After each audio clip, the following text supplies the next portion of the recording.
Hey everyone, welcome to today's edition of One Single Story, where each weekday we tackle a single relevant question based on our Bible reading for that day.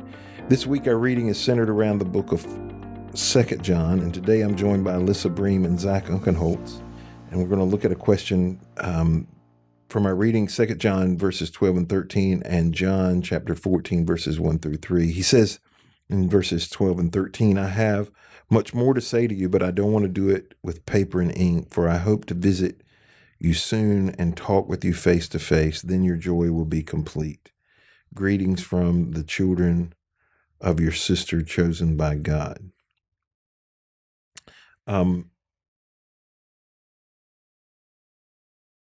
This one was a hard one to come up with a question for, because that's his salutation, essentially.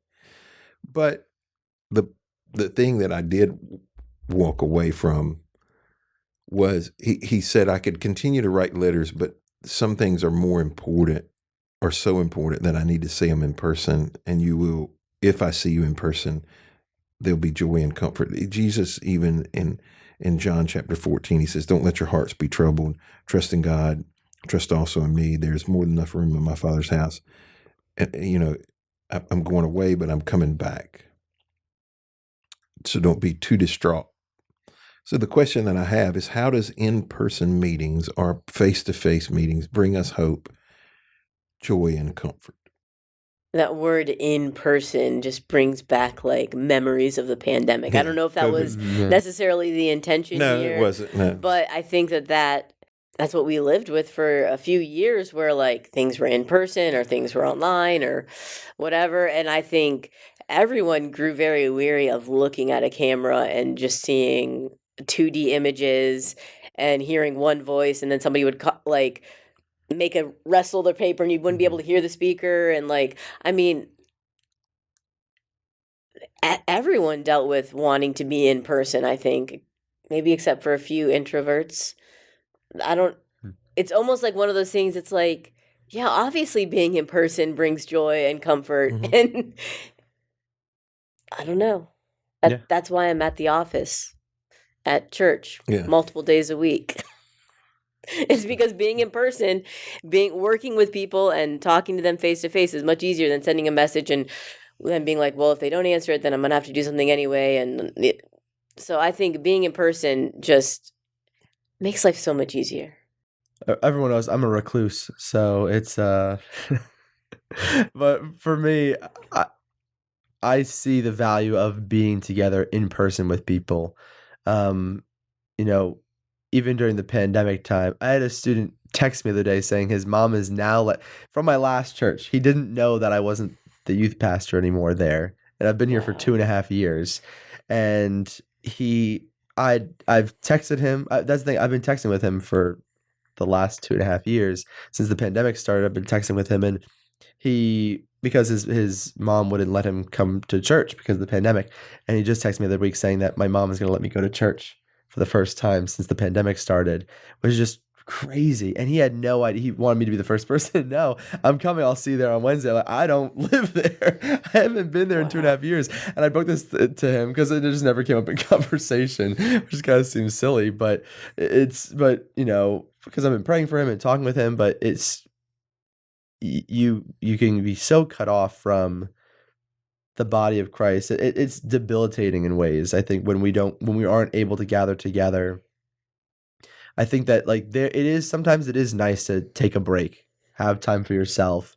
I love just being able to just be by myself, listen to a podcast, or just rest. But ultimately, not just because I'm an extrovert, but because I understand the need for us to gather, and we see it all over Scripture. Christ would gather people around a table to eat for many of the times he spoke with sinners and others. And we see this also with the church growing, is that they're constantly trying to be with the other churches and gather together. And because it's so important for the health of the church as a whole, universal, that we gather together, but also for us as Christians to encourage one another and be there for one another, and be reminded that we're not alone.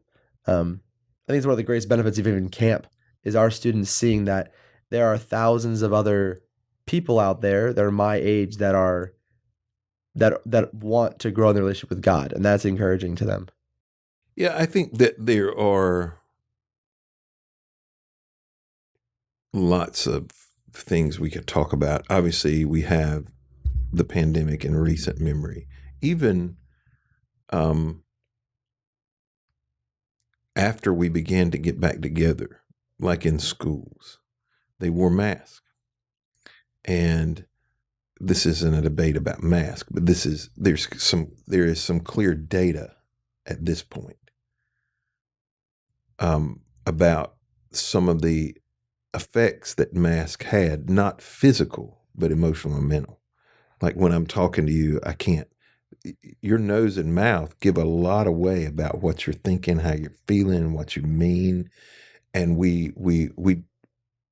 that, and you think about how much of that is being developed at young ages, 4, 5, 6, 7, 8, and they go a 2-year period and they're not learning that context of facial expressions, showing them and receiving them. I would say it talks about joy. I think the question I asked was hope, joy, and comfort. I think it's probably even bigger than I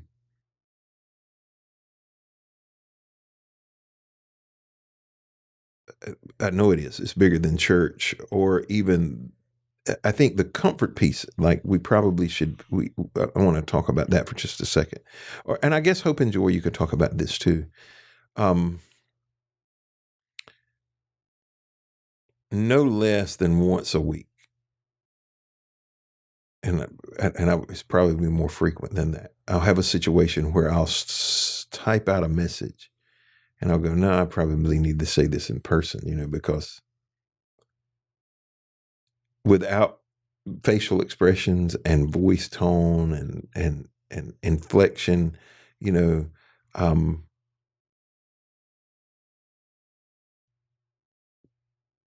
people read it in the mood they're in at that moment. That's what happens is people read it in the mood they're in at that moment.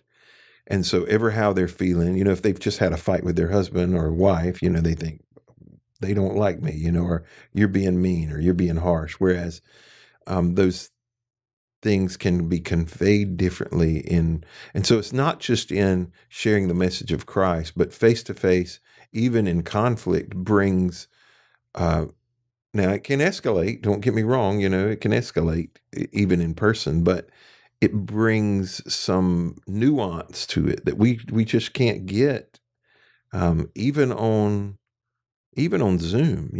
Zoom's an improvement over a text or but it's still limited in the context, and